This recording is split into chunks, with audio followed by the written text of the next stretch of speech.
কালকে ছিল আমার বার্থডে।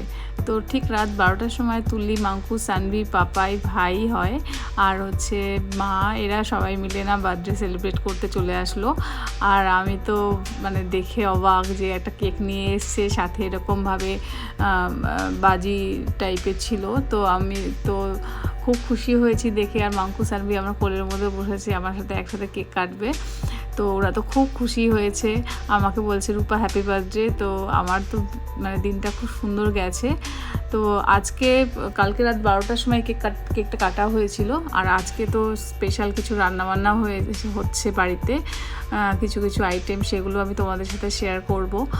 আর কিন্তু কালকের দিনটা আমার খুব ভালো লেগেছে, মানে হঠাৎ সাডেন এরকম কেক নিয়ে এসে কেক কাটা, তারপর হাততালি দিয়ে জিনিসটাকে সেলিব্রেট করা খুব ভালো লেগেছে। আর সকালবেলা যেহেতু লুচি ভালোবাসে সেই জন্য লুচি হয়েছে, আর তুলি লুচি ভাজছিল। আমি জিম থেকে এসে লুচি খেয়েছি, আমার তো খুব ভালো লেগেছে।